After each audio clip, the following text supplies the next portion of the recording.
in July 2024. And during his 5 years here, he completed the foundation and B.Ed in TESOL programs, and he's also volunteered in various student-led activities in the School of Education. And he undertook multiple research assistants and school internships as well. And he also attended international conferences in applied linguistics. Jeremy works as an EAL support coach now at St. Joseph Institution. And in addition to delivering English language lessons, Jeremy's role focuses on providing in-class EAL support through close collaboration with subject teachers. Jeremy believes in mentorship and is also open to help wherever he can. And next, we have Preeti, which she is a classroom teacher and math subject leader at KTJ. She has been teaching for 7 years, and her experience extends to primary school curriculum development and pastoral care. In her time at KTJ, she has contributed as science and IPC subject leader, EAL teaching, classroom teaching in both Key Stage 1 and 2. Preeti continually grows her knowledge in Hi, depth hi. in I think teaching a and better learning voice message you systems lah. as well. A bit scary right now. Hi, hi. Okay. I think I better voice message Um, you. Okay, okay. Evan, please turn off your microphone. Thank you. This platform, okay, sorry. Preeti also consistently applies research-based strategies in her teaching practice and outside teaching, and Preeti enjoys podcasting, photography, and reading as well. So today we introduce our Alumni Chronicle, which is a monthly series, which will invite several alumni to share their experience, insights, and achievements. And through their personal stories, they inspire students and staff alike, fostering mutual growth and learning. This platform celebrates alumni journeys while strengthening connections and encouraging mentorships and enriching the university community through shared wisdom. So I hope everyone is ready. If you have any questions, please do type them in the chat, or you can raise your hand as well. Okay, so first up, we will start with questions for Preeti. Preeti, if you would like to share, which class do you currently teach in right now? Hi, everyone. First of all, thank you so much for having me here today. So currently I'm teaching year 2, so I am a class teacher for a year 2 class. And how about you, Jeremy? Hello, everyone. Thanks for having me here. Happy to meet all of you virtually. I teach Form 1, 2, 3, or Year 7, Year 8, and Year 9. Okay, so but let I me do give you a dabble in brief Year introduction again 10 and on how 11 my as well. classes usually. Sorry. Okay. Yes, thank you for sharing, Jeremy. Okay, so basically this session will go through certain expectations. So we'll first look at effective teaching and learning strategies, and then we'll look at bridging the gap between theory, practice, the reality of lesson planning, managing challenging classrooms and student behavior, and then lastly, we'll finish with navigating the transition from students to being a teacher. After we have covered all the sections, then you can bring out your heart-wrenching questions if you have any, and we will all talk and have a cute sharing session. Yes, so let's begin with a question for Preeti. So what teaching and learning strategies have you found the most effective in engaging language learners and promoting their language acquisition in the classroom? Hi, thank you for the question, Azza. So I think the way I view this question is there is an overarching principle that I use in terms of sort of engaging my language learners. And it actually goes back to a lot of the learning at Nottingham, which is using the content and language integrated learning. So CLIL, so Dr. Lee introduced that to us when we were in our training time. And I still go by that principle of teaching because as a class teacher, we are teaching multiple subjects. So it could be a content-based subject like science, maths, and also geography and history. So I really use that content as a medium to teach the language of English. So it is a more communicative style of learning language. It is not sort of that grammar-driven style of teaching language, but we look a lot at sort of how we can get students to engage in the language in a more realistic way and how they can communicate with their friends and in group projects as well as they go about learning the language. So I would like to give an example here. So as a math subject leader as well, I'm looking a lot at how we can introduce language in maths. And there's sentence stems that we have in maths. So for example, you would have the stem of the sentence, and then you could replace the value of the number. But then the stem would be in multiplication, we have groups of 4. With 3 groups in each. So when you remove those numbers and you put those sentences all together, the students will have that structure that they can then use when they attempt their own sort of worksheets and sentences together with that. And in a slightly more smaller scale use of the language strategies, there's lots of different ways that you can engage with language acquisition. I also look a lot at sort of using dual coding, so using generative images that I could have it up on display for everyone to look, and it would be on display. We have a really good website called Widget. I think some of you might have heard of it before, but it's a really great website where you can sort of generate images and sort of have it around the classroom. And yeah, so I think one of the ways that I view language learning is definitely to be viewing it in the form of learning it through content. And we do lots of drama and role play as well, because through methods like that, you really get children to engage with language in a fun way. And it's really important that we make lessons engaging, because that's when you really see the true form of the language sort of appearing in the way that they talk when they start leaving the classroom and in those outside situations and environments. Yeah, so I think language learning is really important.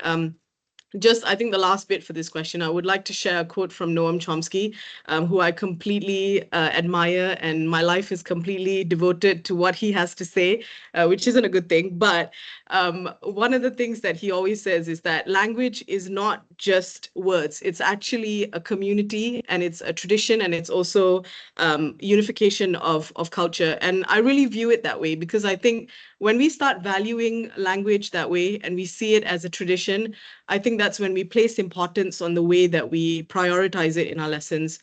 So hopefully that's of some use to everyone. Thank you. Wow, that is very insightful, honestly, especially when you look at like math lessons, because a lot of us do not view as math lessons as an opportunity to input language in it.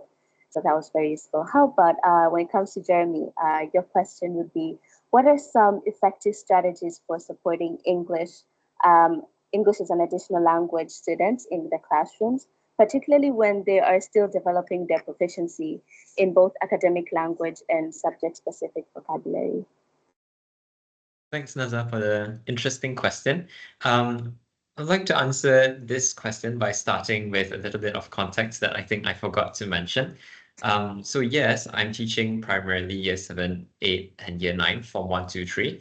But my role, as stated in the introduction, is mainly focusing on providing in-class support during subject classes. So that's when, for example, I am supporting the humanities department this term. So you have the history teacher, you have the geography teacher, and they're delivering their lessons. And I will be hovering around the class like a fly, supporting the EL kids who are seated either at one particular table or multiple tables, depending on what strategy the teacher is using. So given this context, I think there's still some similarities with delivering actual EL lessons. Like what Priti said, I think the CLIL approach can still be used, and it's something that I rely on. But it works in a slightly different way, because the teacher is the subject teacher sets the topic. For example, the current topic that my students are doing is erosion. The topic is there, and then that's when I would come in with the language to support them in the class, so that they have the language to participate, to access the content that is being delivered. Occasionally, for certain groups of students, I will also have intensive EL classes for them. So that's when I take the topic that they are tackling in humanities, and then I use it as a topic for my language-focused lessons. For example, the example that I gave of erosion, I use the topic of erosion to teach them perhaps the language that is used to describe processes. So first, secondly, thirdly, that way I'm sort of killing two birds with one stone. The first bird that I'm killing is I'm getting them to revise and make sure that whatever gaps in the content they missed out on is covered in when I teach them. So it's like a revision class. But then the second bird that I'm killing is the language. So I'm teaching them, for example, language elements that is applicable to the topic that they're dealing with in the class. And then, yeah, so that's one way, one strategy that I find very useful, I think. And then the other strategy that I use would be related to that, actually, because you mentioned subject-specific vocabulary. I think when it comes to vocabulary, it's important to remember that your students can't learn 10 new words in one lesson. It's just impossible. So I sometimes think that quality is, the phrase quality over quantity sometimes is true for vocabulary. So in these instances, I would use things like Freyer models. That's when you have the word and then you have definition, example, non-example, and then my favorite, you have a place for them to draw a picture of what the word means to them. And like what Priti said about dual coding, I think that's a very effective way to teach them subject-specific vocabulary, for example, especially the keyword erosion, because sometimes I'm not sure if this is the case for a lot of EL practitioners over here, but if you are in subject classes, sometimes subject teachers may assume that all students know the topic and they forget to explain what it's all about. And you get EL students who are perhaps an hour into the first lesson just wondering what this word erosion means in the first place. So if you have that down before they even enter the lesson, I think that provides a very good foundation. And the last thing that I want to say is, I guess it's especially applicable to secondary contexts, particularly year 7, year 8, and year 9. A lot of the students that I work with are new students to the country, are new students to the school, and more importantly, they're new students to the language. This is the first time they're chucked into into the world of English, where English is used for everything. And because they're teenagers, I think the importance of establishing positive and safe relationships with them cannot be understated. And I think it would, I feel that whatever time I have invested with my students on building good working relationships gets paid back to me in not only their motivation to learn, but behavioral stuff as well, which if you don't address it, it just keeps getting in the way of teaching and learning. So I think whatever I said, the strategies that I've mentioned, as well as the other strategies that you know, you must remember that relationships serve as the foundation, particularly for secondary. Yeah. Thank you. Yeah, I generally agree with you. I believe it's the same with primary. You have to kind of invest a lot of your time into getting to know the kids and to understand them, for them to be open to the strategies you're trying to implement. So now moving on to our next phase, which is we're still going to be talking about effective teaching learning strategies. So going back to Preeti, we are often told to differentiate instruction, but in reality, time constraints and large classroom sizes make it quite difficult. So what's one realistic way to make differentiation work without feeling overwhelmed? Perhaps if you would like to share your favorite differentiation strategies.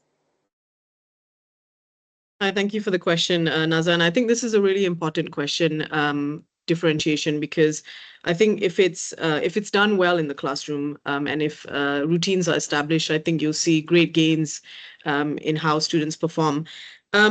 So in terms of time, and I think as a teacher, that is something that, we're constantly battling with. It's just sort of juggling between being present in the lesson and also preparing for your lessons, and making sure that they will go well.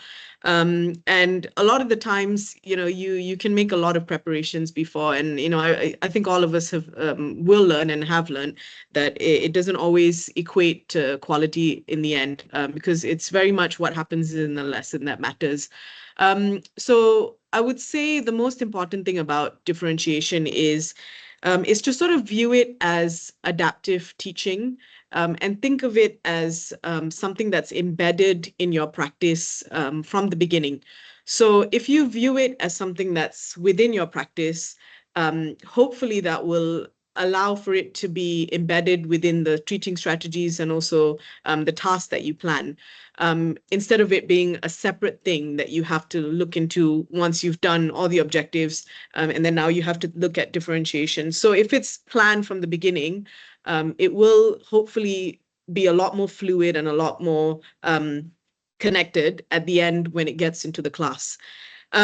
So, as all of you would have learned about differentiation, there's definitely those three key types of differentiation. So you can differentiate by content, process, and also product. So my personal ethos of differentiation is that we should be helping children with the process to get to the learning objective or the success criteria. And because of that, I practice more of differentiation by support.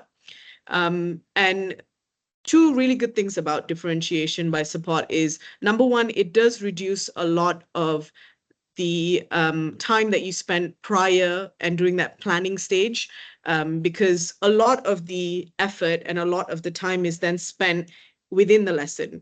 When you engage with the students, you go and sit next to a child, or you might have a group, a guided group, where you're sort of effectively sort of questioning them and getting them to be successful in that lesson. And this has worked really well in my lessons, and I feel students also benefit a lot. And what I find is that, if the coaching is done well and if that support is done well, hopefully at the, once you have taught that group of students term one, term two, by the end of term two, you actually start to see them sort of imitating you in some ways. They will look at the strategies that you have used to support them and try to do that for themselves. Or if not, if you're even able to create those student mentors in the classroom, they can start to coach their friends as well. And that just really creates that really inclusive and dynamic classroom where everyone is reaching that success criteria.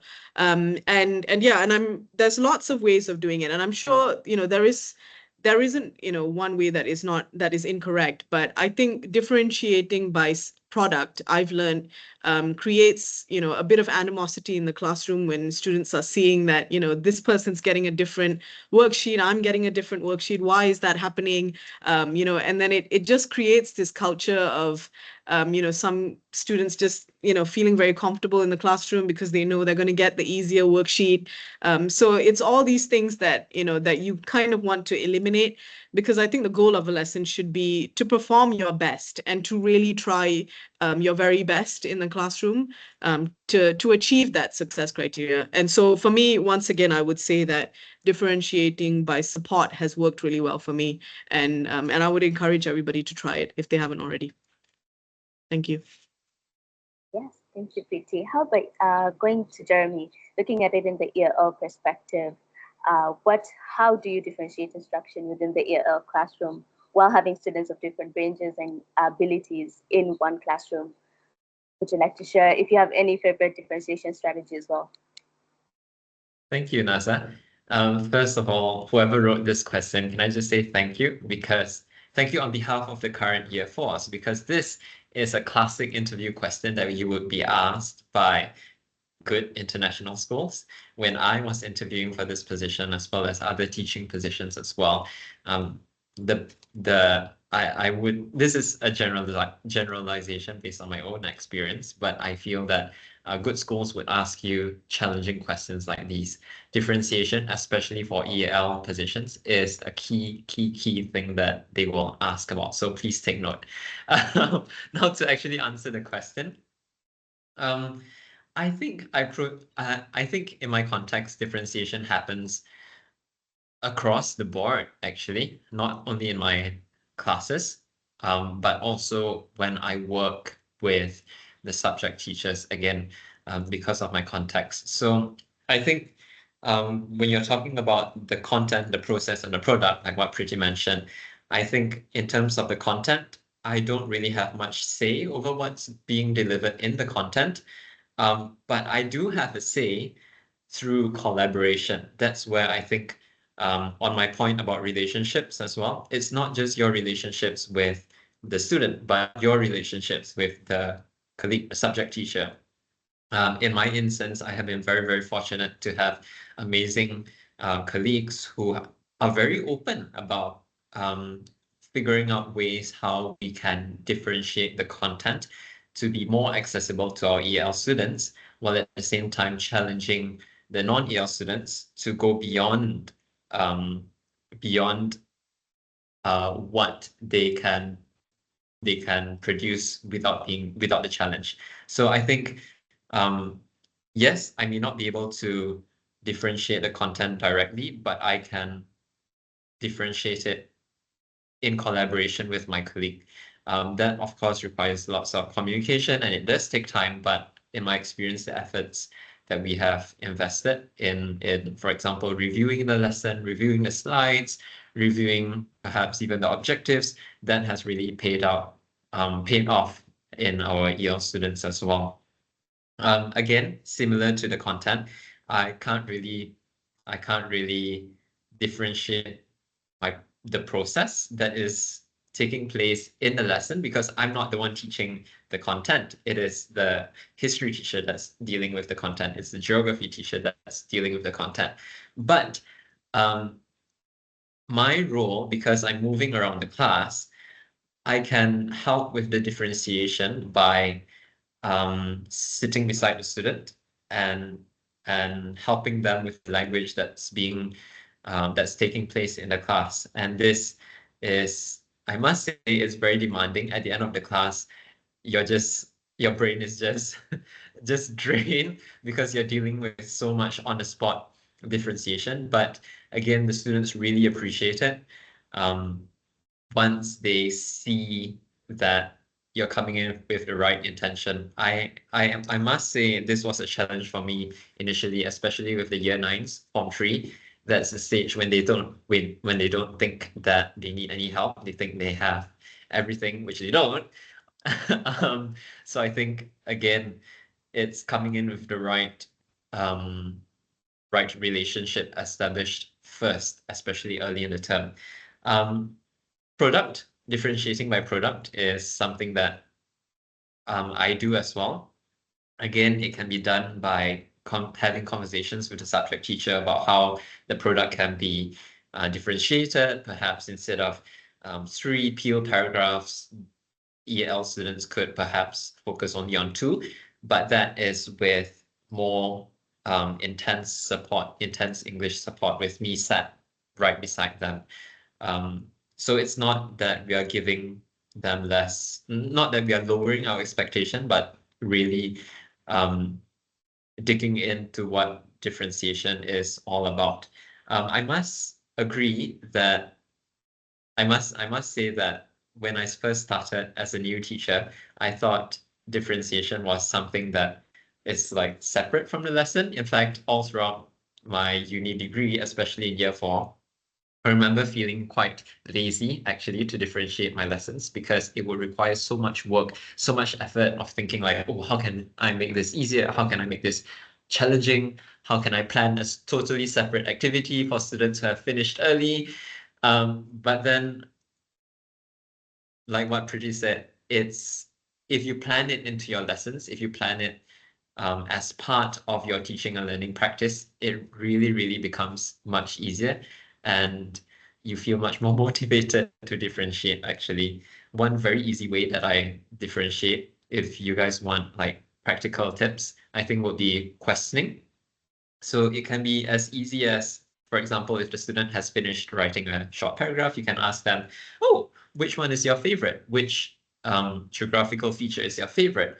Tell me, why did you choose this? Or show me how you know this. And then get them to extend their answer beyond what they have put down on their piece of paper, or get them to extend the explanation of a certain topic. That way you're getting more language out of them as well. And you are pushing them, continuously pushing them. And I think once students know that you do that, they sometimes tend to do it out of habit as well. Whether it's in primary, secondary, I think the same principle applies. Routine is very important for this too. Yeah, thank you. All right. I just would like to add a follow-up question to your answer, Jeremy.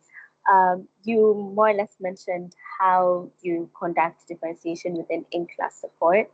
How do you have the chance to conduct lessons outside of classroom, like pull-outs with the students?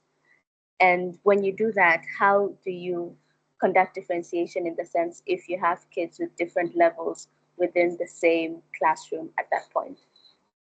Okay, thank you. I think I do get the chance to pull some students out. In fact, I do have my EL classes. It just happens to be, for example, in a week, I only see them once or twice, so it's really not that much. But yes, I do have quite diverse groups of EL students. And when I am in such teaching, when I do teach such groups, I think my favorite would actually be providing them with open-ended tasks. That's when I feel that when I do that, it really takes off the pressure from me, because that requires less, how do I say this? It requires less, you don't need to plan 3 separate worksheets, essentially that. So by giving an open-ended task and not providing 3 different worksheets, you know which students you can push.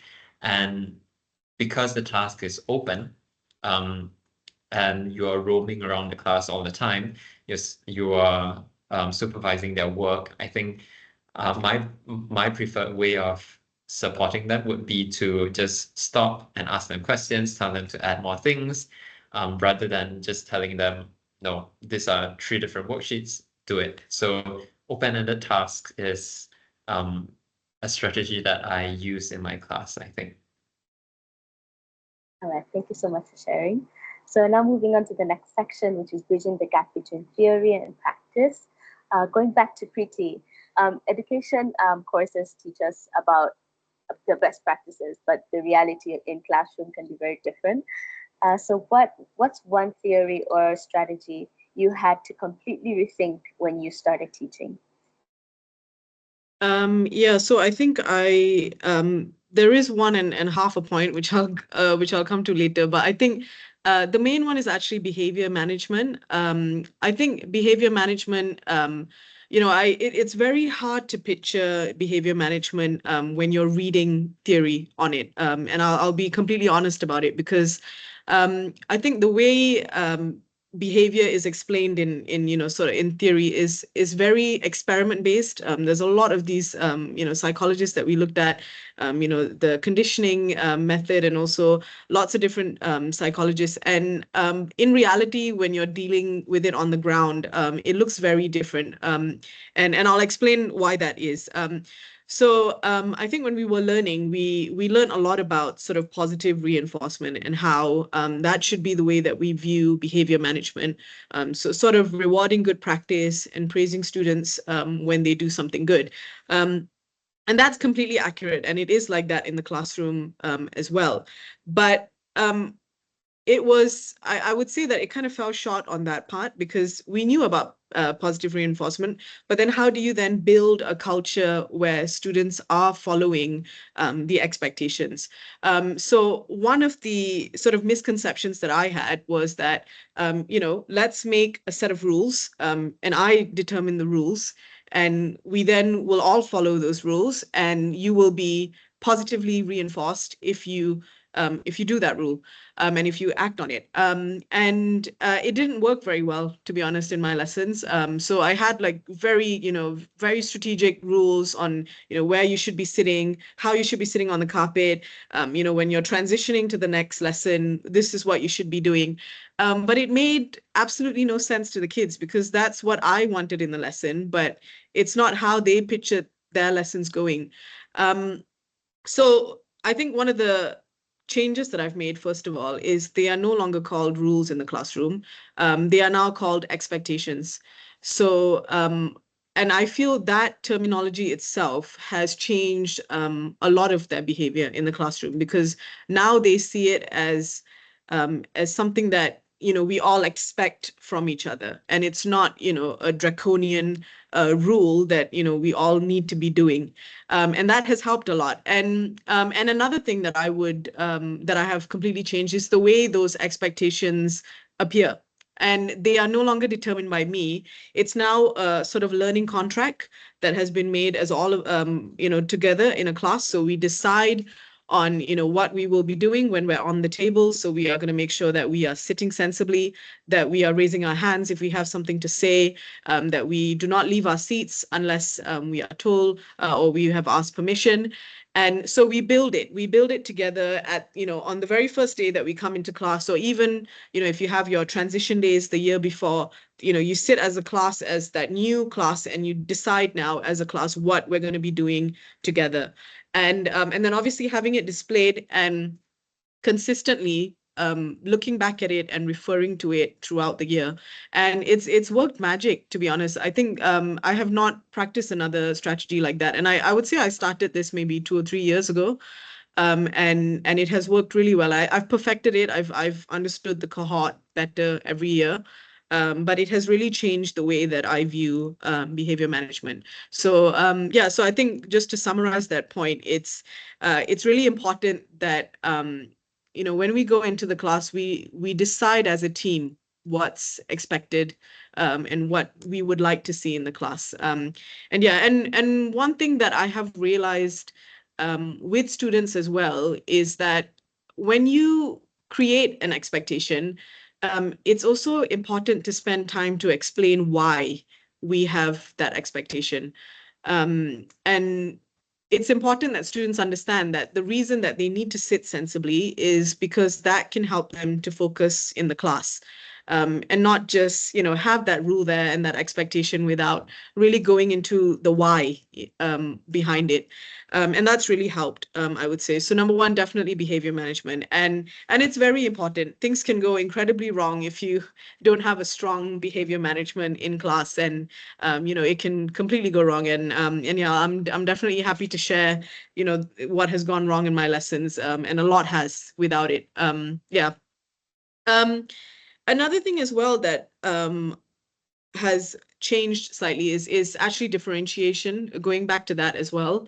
I would say that in the beginning, I think also because I had that mindset that, I was being observed, by my lecturers, and I wanted to make sure that I was ticking the boxes and I was doing the right thing. I was very much that kind of student. And so I had, differentiation, and I had different worksheets. I had, I remember it being called like mild, hot, extra hot, like just to show that, that it was being practiced in my lessons, and, there was that variation. And I don't do any of that anymore. I definitely don't do any, because first of all, it takes far too much of my time that I would rather spend in the lesson engaging with the students. And second of all, I think it boxes up the students a lot. And that goes back to labeling theory, actually. And it frustrates me, actually, because I've always been a person that I'm very conscious about not labeling my students, but I ended up doing it through that differentiation. And yeah, so all these things definitely do come up when you start teaching, and you have to rethink a lot of things. And yeah, so that's my take on it. Thank you. Wow, that was really nice to hear because I do that all the time, like mild, hot. It's just so much work putting into differentiating. But while we're on the topic of bridging the gap, back to Jeremy.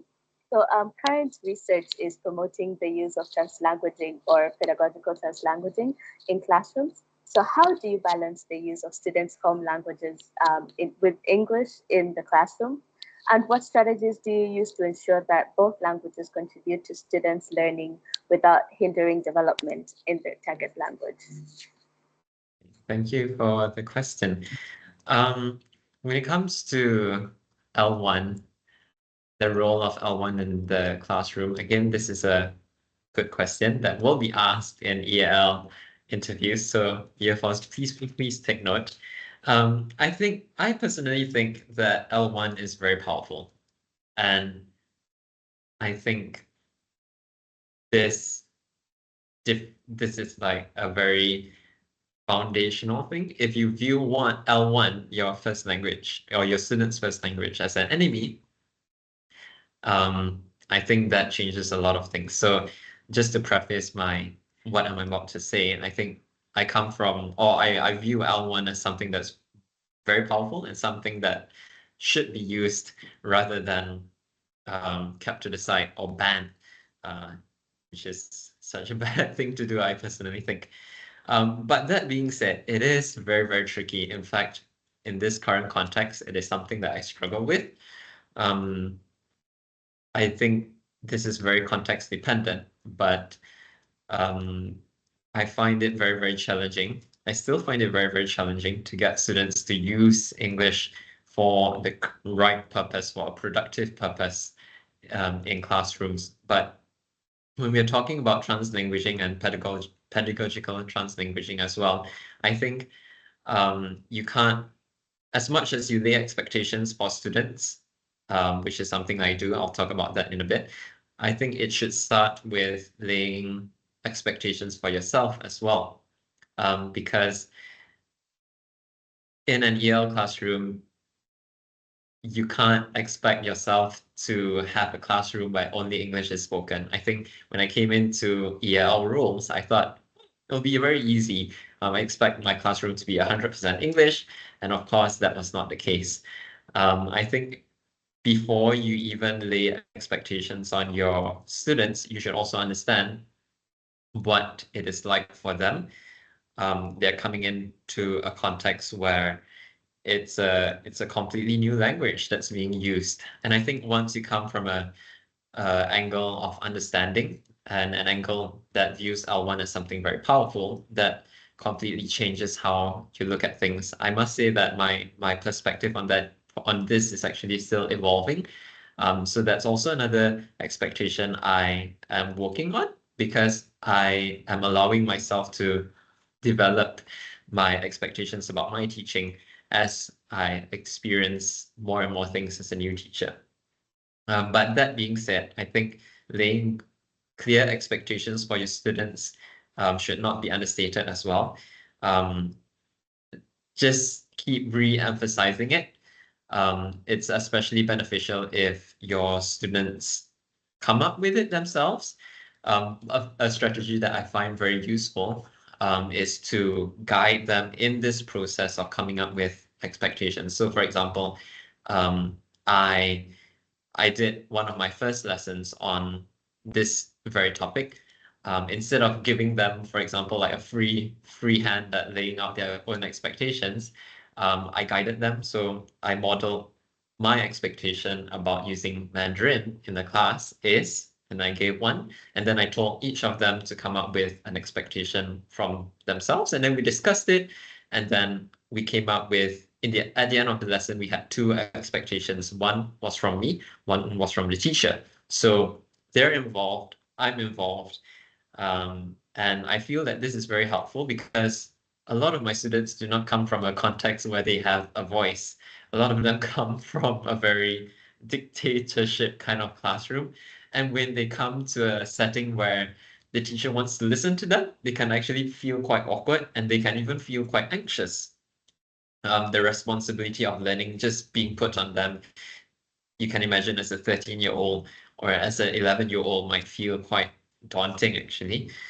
So again, understanding where they're coming from, I think that reduces the frustration of students using their first language in the class. I think also making it very clear why they're in EL in the first place. my students, as obvious as it may seem, they didn't really understand that being in AAL would help them improve their scores in other subjects. I think this tends to be with the younger students. So if you make it very clear, hey, we are helping you with your English, not just to improve English, but because you're in an English medium of instruction school, it won't help you improve in other lessons. I think once you make that very clear, and if your students are motivated, you will see a difference once they understand where you're coming from. Once they understand that you don't just want to help them in English, but you want to help them across the board. I felt that was quite a powerful strategy that was easy to implement again, but also very effective. Other L1 strategies, translanguaging strategies. Remember the Freya model I told you guys about? Yes, there's the definition, examples, non-examples, and drawing. But what I like to do is I like to have a little section at the side that says in my language. And that's where students just write the word down in their language. I think that's very dear to me because as a multilingual myself, whenever I learn things, I try to learn things not just in English, but also in other languages.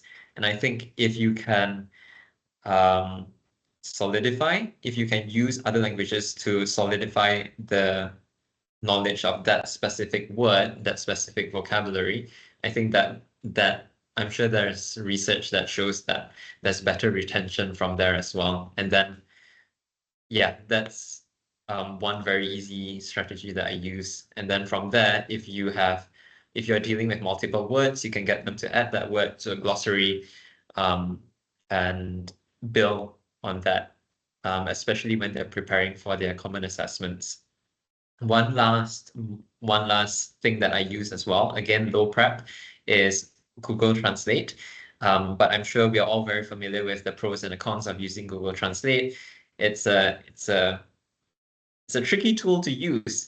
I think the way I use it, especially with secondary, is weaning them off. I think letting them use it is straightforward enough, but weaning them off is the part that doesn't really go very well. So I've had Form 3 boys. They are in the process of weaning themselves off from using Google Translate for 3 years.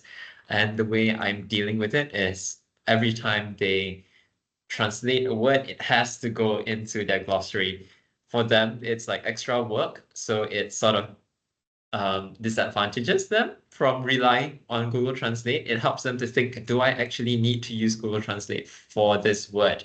And if the answer is no, they don't use it. If the answer is yes, they use it and they have to put the word into their glossary and they have to write it down in their book. So yeah, strategies for weaning them off it as well. It's like a drug, but so you can't pull it off cold turkey. But through a process, I think it's possible. Thank you for sharing, Jeremy. That's like important notes. I'm just like writing everything. Okay, now moving on to the next topic, which is the reality of lesson planning, which for year fours is the most dreadful topic. So going to Pretty. Lesson planning in university often looks ideal, but in reality, teachers are juggling multiple responsibilities. So what are some practical lesson planning hacks that save time without compromising quality? Yeah, this one's quite a hard one because I'm always toying around, quality versus time. And I always, my ethos is I think if it takes time, then there's quality in there. But that being said, I will share some strategies that I think has worked for me now as a teacher, sort of juggling many different things in the lessons and how I sort of save time with it. So I think there's 3 different tips here. So number one, I think one really interesting way of viewing lesson planning is actually using the backward design lesson planning method of teaching. And what that essentially means is instead of planning lesson by lesson, trying to get to the end goal, you look at the end goal and you work backwards. So you plan then the steps that will get the students to the end. And when you use that system of lesson planning, which is looking at the end goal and then working backwards, it doesn't necessarily save time, but what it really does is it builds connections within those small steps and those small lessons. And using that method, you will feel that at the end of the unit, that you've taught, whatever the unit may be, students just seem to make those links, those stronger links, because you've thought about it as well before the kids have gotten to the end goal. So I would highly recommend sort of viewing lesson planning as well through the backward design lesson planning method. And yeah, so that's number one. And once like actual teaching, yes, we do lesson plan, but it is slightly different in the sense that, very different actually. I can see Jeremy's face as well. So I'm going to say yes, it's very different because number one, we first look at curriculum planning, and we sort of do that again, that overarching view of what curriculum is, what those little units are that we want to focus on. And then from there, you might have a unit plan. So, in my example, like if I use maths, for example, here, so I might have a unit on multiplication and division. And then I plan those little steps that will get me to the final, assessment at the end. So yes, there is lesson planning, but I would say it's more as a general and as a long-term planning, obviously within the constraints of terms, but yeah, we look at it as a general thing. And yeah, we do have those little lesson plans, and teachers are, in our school, we're quite flexible. I think we're not dictated to write a lesson plan for every lesson. And we are very flexible in terms of how we do it. But I always have a curriculum plan. I then have a unit plan for each unit. I then use a weekly plan. And then sometimes I might have a lesson plan for each day, but just general notes. And that really helps me with sort of viewing where we want to be. So yeah, I would once again recommend the backward design lesson model for people that are planning lessons. I think number two is something that I sort of learned along the way as well, is to actually personalize a lesson plan template. And I'm sure your lecturers say that as well. And it is important that you find a template that you feel most comfortable to use. And if you're able to find a system that works for you, and it could be extremely detailed. And, when I was as a student, my lesson plans were incredibly detailed. And, pros and cons there, but I think for me it was good to have it at the time because it was kind of my preparation that I felt was important. But I know lots of other students, also had slightly more skeletal style of lesson planning where they had the key points and all the important elements. So I would once again just recommend finding a system that you like, and once you find that, you are more likely to use it. Because you have a way that you prefer lesson planning. And yeah, and if any student wants to have a look at any planning that I do right now, I'm more than happy to share what we use in school and how I've sort of personalized it to my context. And I think the last one, I think none of us are strangers to AI technology, but I think lots of things have come up recently on how you can save time with lesson planning. I think just 2 days ago, I attended a webinar for ChatGPT and sort of how to use it effectively. So I think ChatGPT is really great. If you are very specific, of course, with your prompts on what you want in those prompts, you can get really good lesson plans.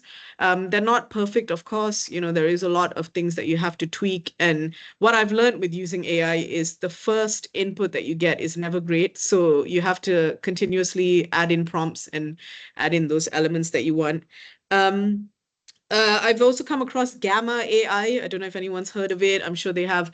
But these are really great. It comes up with lesson plans. You've also got slides that they can generate based on content that you input. So Gamma AI is very good. If you're looking into primary education, then maybe even Magic School AI.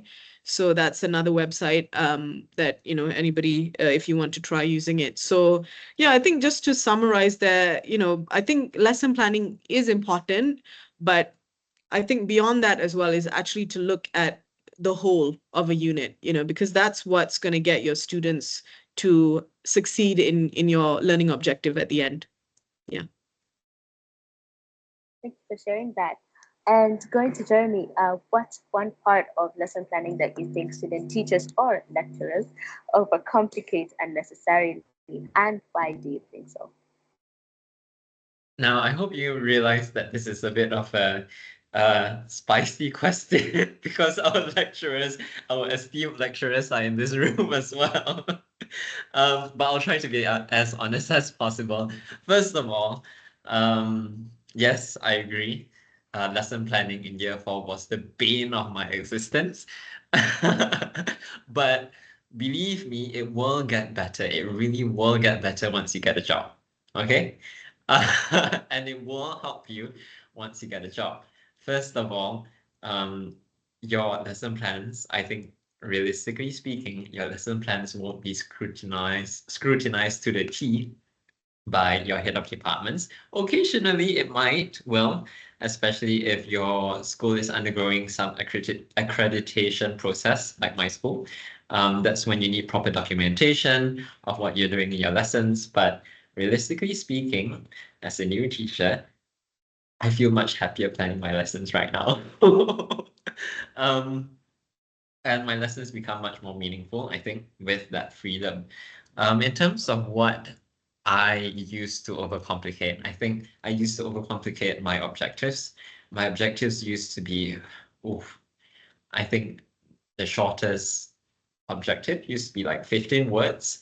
It's very long, very complicated, and like I understand why it's very important to have clear objectives, but at the same time, I think on a day-to-day basis, when you have lessons after lessons after lessons, when you have 5 periods a day, 6 periods a day, when you have those heavy days, I think you really, really just need to be realistic with what you want to achieve.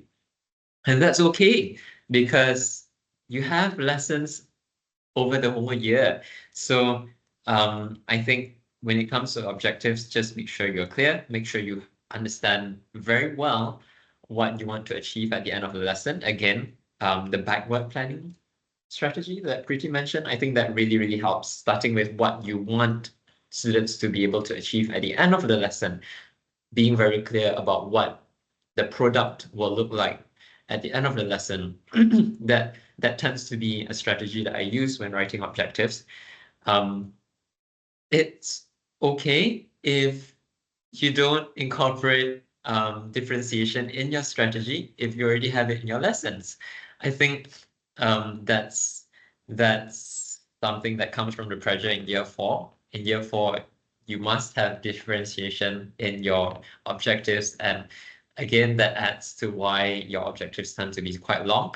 But on a day-to-day basis, if you have differentiation incorporated in your practice already, again, it comes through lots of practice and experience, then as long as you're clear with what you want, you can differentiate the process as you go along. You can differentiate the product as the students are working on it. If you see a student is struggling in particular with a specific task.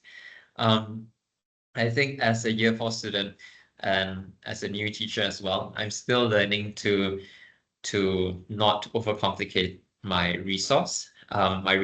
So that can be worksheets, no more easy, medium, difficult worksheets, or even things like lesson slides. I used to have like nice headers and all that. Now the headers are gone. Sometimes it's just a picture, especially if I want students to discuss something. Picture, agree, disagree, why? And once you are in a routine, your students know what to do. Once you've used that routine multiple times, your resources get so much less demanding, I think, and you really, really save time. Speaking of resources, AI as well. I use AI for lots of my resources, worksheets and vocab sheets and all that. I'm sure you're familiar with how to do. Just be careful with it. And I guess the main thing to remember when you're planning your lessons is your objectives has to be there. It has to align with your teaching, and it has to align with your assessment, whether it's at the end of the term, whether it's at the end of the week, whether it's at the end of the year, whether it contributes to your students exiting EAL. I think that's something that you really have to think in every lesson that you're planning. I understand that for new teachers, this might be quite hard, especially when you're looking at things in the long term. But this is where I guess the support from colleagues and your head of department, your line leader, they will be able to help you with aligning, making sure things are aligned both in terms of your teaching and your lesson planning, and also whatever assessments that you will be doing. So essentially constructive alignment. There's one more thing that I wanted to mention. Yeah. As a new teacher, I'm still figuring this out as well, lesson planning.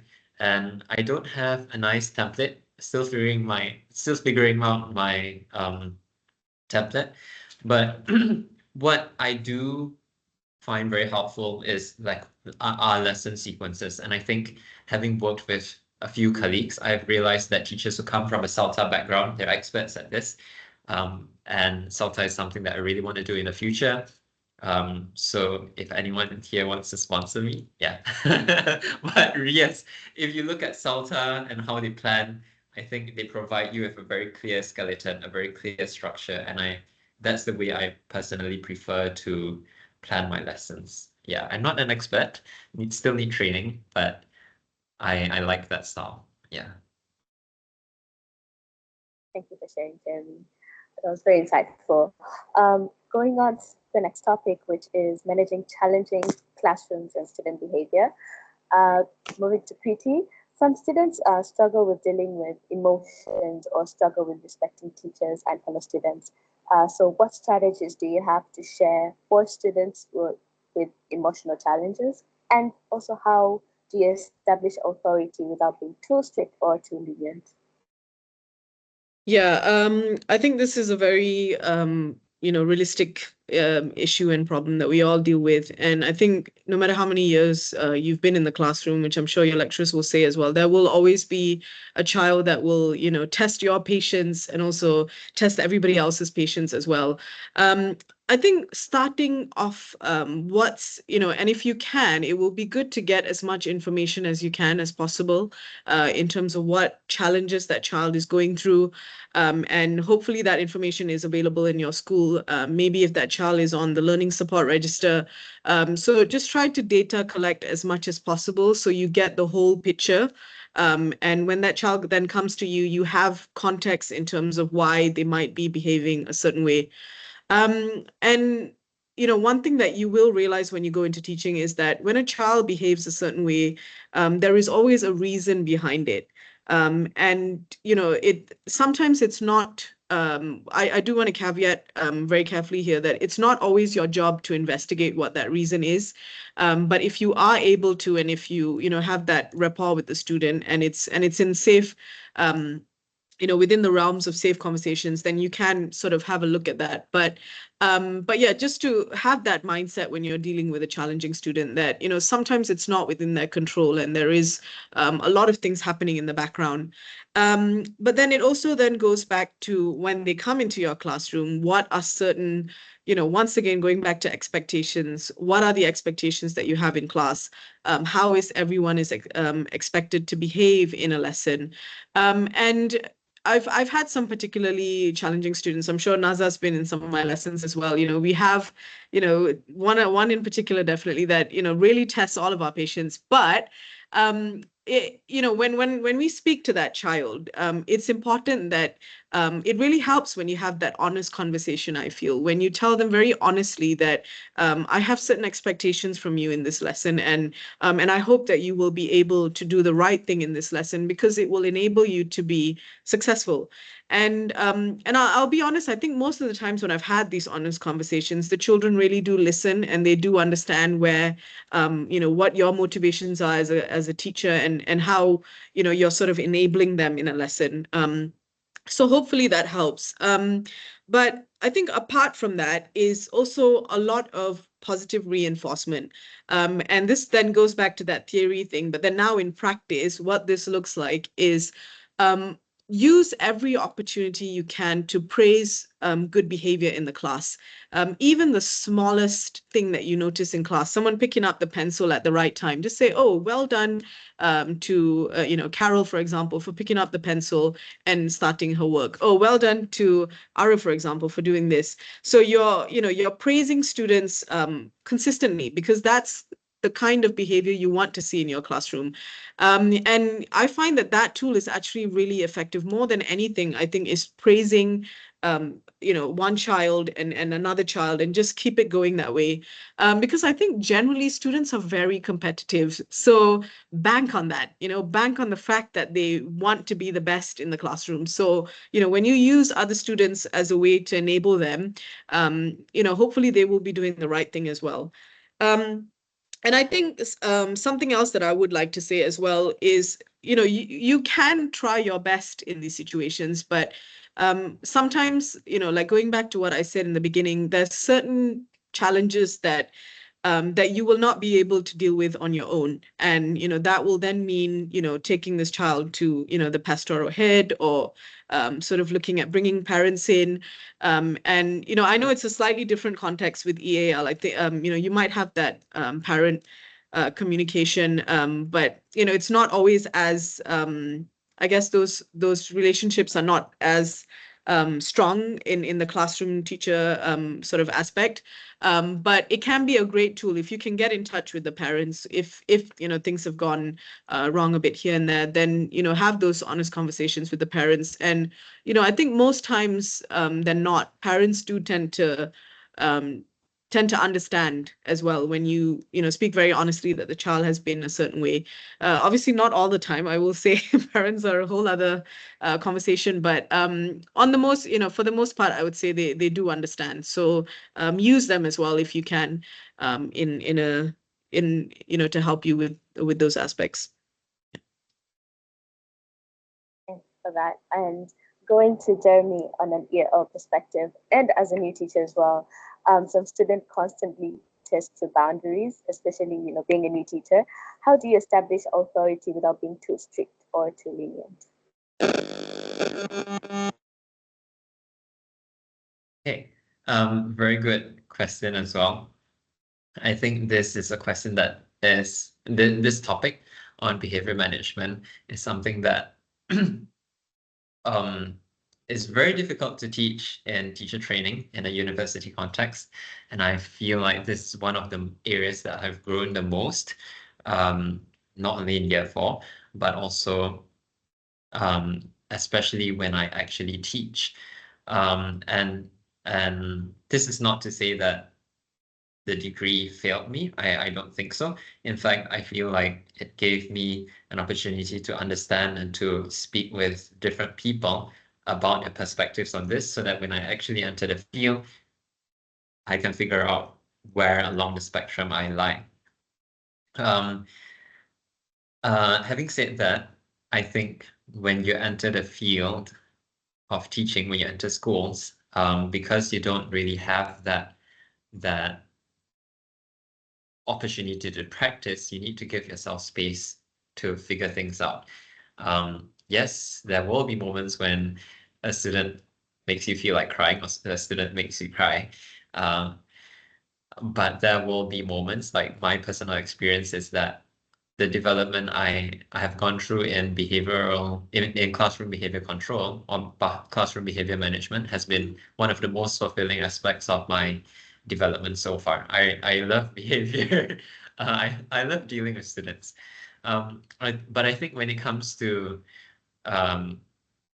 students testing boundaries, and the question being, how do you establish authority? I personally don't really think establishing authority to be the center of classroom management. I don't like how classroom management is being viewed as authority.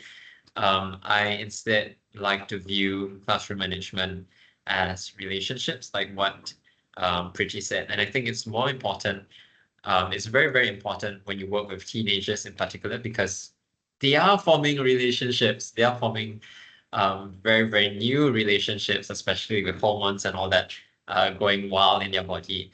and them developing their personalities. I think that, in fact, is the more important, the more exciting bit. They're developing their personalities, they're developing their identities as well.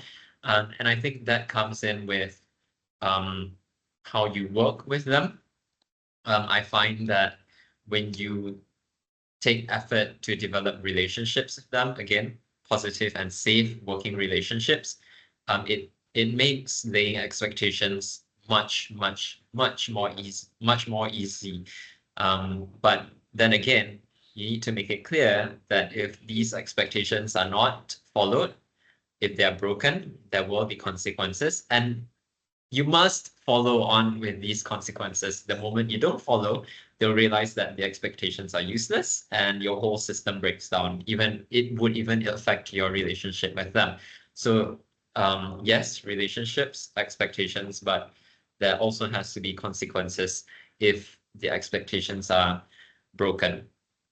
The other thing I want to talk about is communication. Because you're dealing with teenagers, they know how to communicate. These are people. They know how to communicate. They just don't know how to do it in English.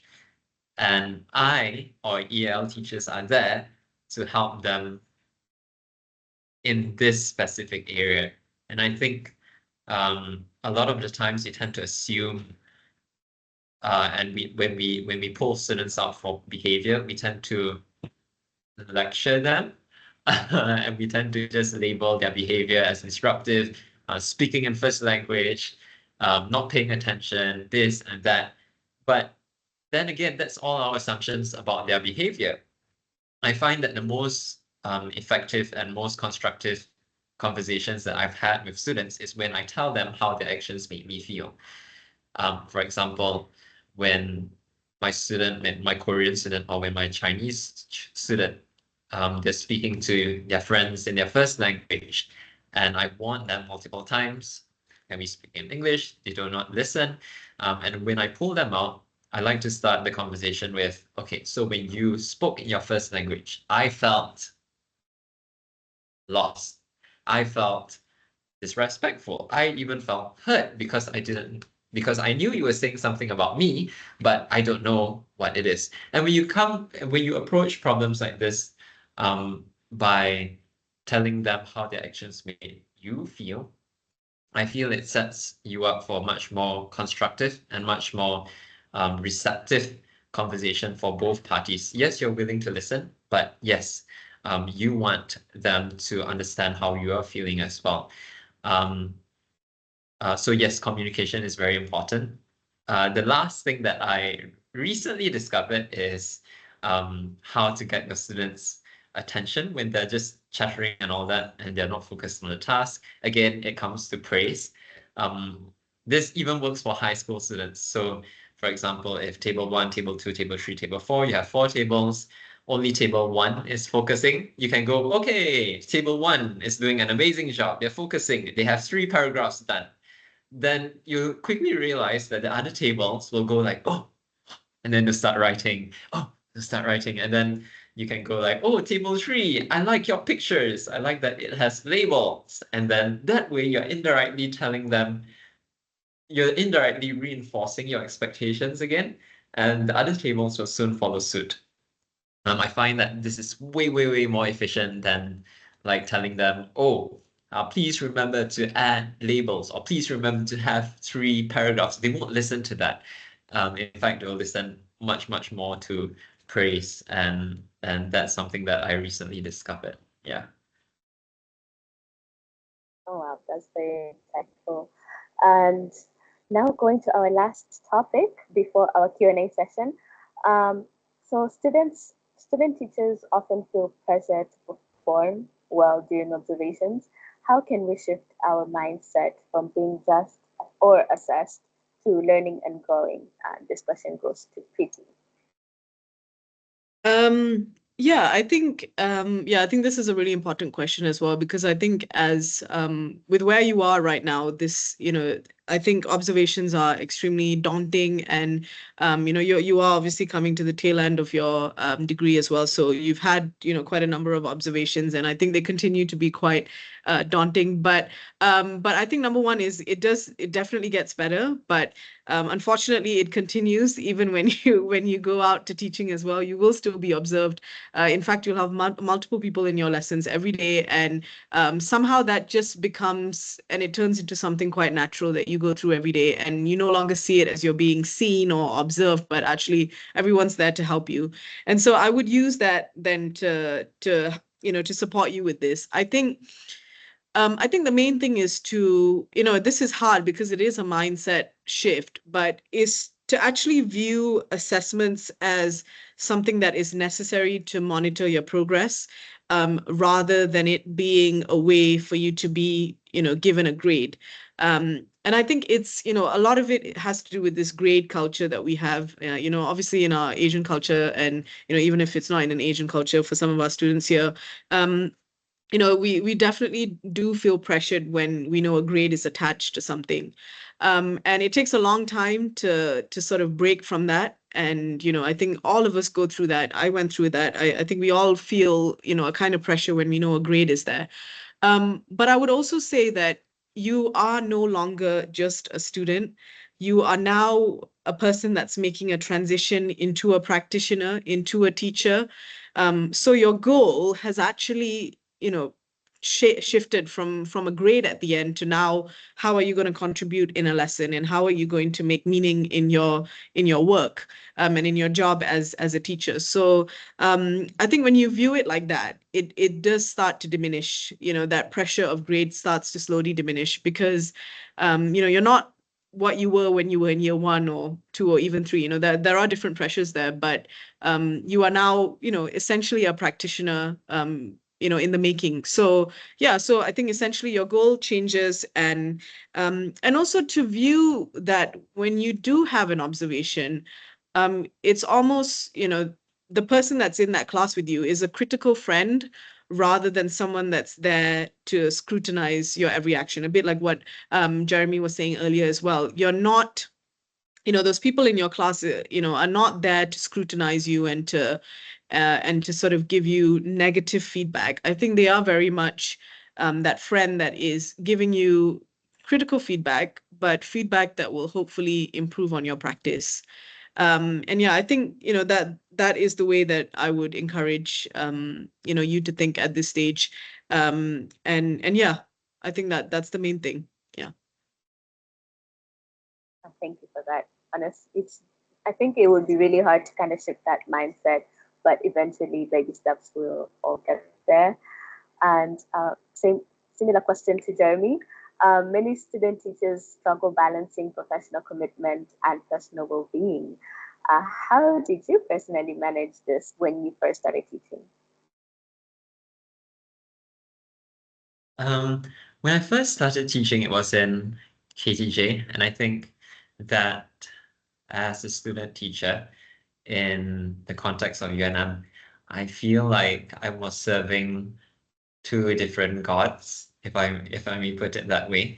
Yes, I was serving KTJ, and I was serving at the same time a very demanding degree. So I think the struggle and the stress was much higher in year 4 than it is currently. In fact, when I first started working, I felt very liberated because, first of all, I'm getting paid, which is very, very important. I still push for that. Yes, you're getting paid. But secondly, you no longer have to slave over uni assignments and all that. Yes, uni assignments are important because they help you develop as a teacher. But once you're in the workplace, I felt like I was in charge, essentially. And I think that freedom helped me also to how do I say this, to balance my teaching identity with my personal well-being, I think. And a few things are helping me do that. Well, first of all, I must mention that I occasionally still get stressed out, and I occasionally just let my work-life balance turn one way or the other. But I think that's just part and parcel of working life. But some ways that I've found to be very helpful in helping me to maintain this balance is to maintain your social life. Teaching is very, very demanding, even more demanding in terms of your social battery. Your social battery, your emotional battery, these are the two batteries that will drain you if you are a teacher. Your physical battery as well. And as weird as it may sound, I think one of the secrets to taking care of yourself as a teacher is making sure that you fill your battery with other sources. So you don't drain yourself. Yes, you may be emotionally drained. Yes, you may be socially drained. And yes, you may be physically drained. But sometimes you need these things to fill you back up, and it doesn't come from the school. It shouldn't come from the school. So what I personally do is, yes, I may have a whole day at school, 7 to 4, but then I'll schedule a coffee with a friend, or dinner with a friend, and that way I fill myself back up, and it helps me detach from work as well. Yes, sometimes I meet up with teacher friends and we talk about teacher stuff, but just the interaction with another person outside of school is enough to help you feel a little bit better. Sometimes it's just ranting about your favorite student, but other times it's catching up about things beyond work. Doesn't matter as long as you maintain that part of your life. I think that will keep you safe. Speaking about your physical battery, I found that this is also something that's very counterintuitive for me. It may not be the same for other teachers, it may not be the same for you, but for me, I find that physical activity really helps to reset your body, reset your mind after a long day of work. I find that the more challenging a day is at school, the more I need to run in my instance, or the more I need to swim. And I think that really helps me um, maintain a form of balance. Yeah. So if you're a new student teacher who is currently going through the throes of student teaching, or the challenges of maintaining a balance, just try to keep those two in mind. And you're not alone, definitely not alone. Yes, thank you so much for that reminder. So it's been great having this session, and that was our last question for now. I think we can welcome at least one question from the audience if there is any. So you can just unmute yourself or raise your hand if you have a question. Give it a second. If you have no question, then I believe we can wrap this up. Right. Thank you, everyone, for joining. Thank you, our dear speakers, for sharing your precious experiences. And yes, I believe we can end our session here. If we can take a picture, maybe just to remember this moment. Dr. Shinyu, do you mind taking like a picture or a screenshot of this? Yes, yes. Come, let's do this together. Wait, yeah, let me just change my. And switch on your cameras, everyone. Yes. Hi everyone, it's Surya here. Thank you so much. I'm having a problem with my computer and also my phone as well, so I cannot turn on my camera for some reason. So yeah, I'll just smile. You just have to imagine my smile from there, okay? Right. And just like to thank Preeti and Jeremy and also Naza as well. Is it Naza or Nas today? Because I always say Nas or Naza depending on the day. So yeah. Yeah, great sharing, by the way. Now I miss my school teaching days too. Maybe I should go and apply for a job at your schools as well. All right, thank you. You're most So welcome, Dr. how Surya.